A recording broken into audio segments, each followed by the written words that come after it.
Salut à toi et bienvenue sur Va te faire fit, la chaîne YouTube dédiée aux sportifs naturels. Pour cette première rubrique de notre rubrique scientifique, je t'amène à la découverte de l'élévation latérale, un mouvement d'épaule principalement orienté sur le deltoïde médian. Il te permettra d'obtenir un gabarit plus large, d'améliorer ta posture et dans certains cas de combattre la syphose, ce phénomène d'épaule qui tombe vers l'avant.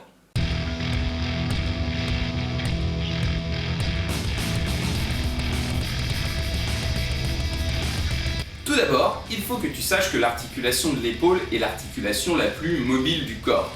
Elle est donc la plus fragile. La principale blessure de l'épaule est le syndrome de l'accrochage de l'acromion claviculaire. Alors qu'est-ce que c'est ? Chez certaines personnes, lors de la réalisation du mouvement, le tendon du supraépineux se retrouvera comprimé entre la tête de l'humérus et l'acromion claviculaire. Le tendon s'enflamme et à la longue, lever le bras sera quasiment impossible car trop douloureux. Si tu es déjà dans ce cas, l'automassage, les crèmes chauffantes et le repos seront tes meilleurs alliés. Il faudra penser à bien s'échauffer de façon cardiovasculaire et ostéo-articulaire afin de sécréter de la synovie et réaliser le mouvement en toute sécurité. Inspire et monte de façon dynamique pour amener tes coudes sur ou au-dessus de ta ligne d'épaule. Stabilise le mouvement un court instant et descends lentement sans rentrer tes haltères sur la ligne de hanche. Cela favorisera une meilleure mise sous tension musculaire. Dans l'effort concentrique, c'est le deltoïde et principalement son faisceau moyen qui intervient pour pouvoir monter le bras. Il y aura aussi une action du supraépineux qui est un muscle profond. Dans l'effort excentrique, le grand pec, le grand dorsal et le grand rond viendront travailler ensemble pour freiner et ralentir la descente du mouvement. Pour les personnes souffrant d'une syphose, c'est-à-dire les épaules qui partent vers l'avant, et si tu cherches à te redresser, je te propose 3 variantes. L'élévation latérale poulie basse croisée dans le dos, l'élévation à l'haltère, haltère au niveau des fessiers, et l'élévation buste penché. Ces 3 variantes auront une action sur le deltoïde postérieur et cela te permettra d'améliorer ta posture. Pour les personnes ayant une lordose, c'est-à-dire mal au bas du dos car trop cambré, je vous propose ces 2 options.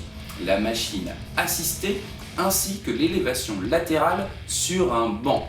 En effet, le dossier vous amènera plus de confort, ce qui vous permettra de réaliser le mouvement sans tension au niveau du bas du dos. Pour les sportifs à la recherche d'intensification d'entraînement, je te conseille ces 3 variantes. L'élévation latérale, bras fléchis. Cela te permettra de porter des charges plus lourdes et d'avoir une action sur le deltoïde antérieur. L'élévation latérale à la poulie basse qui t'apportera une mise sous tension parfaite.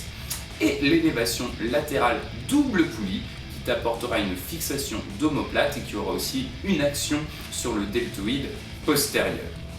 Tu peux aussi pratiquer les élévations latérales en unilatéral, que ce soit à la poulie basse ou à l'haltère.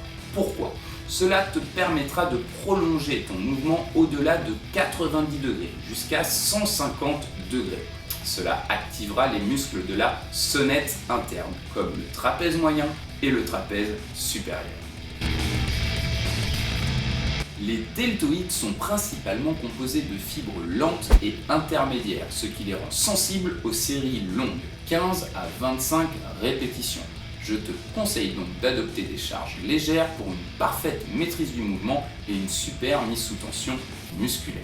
Cependant, dans certains cas, le travail en contraste de charge est très intéressant. Le lourd léger peut vous permettre d'intensifier votre entraînement.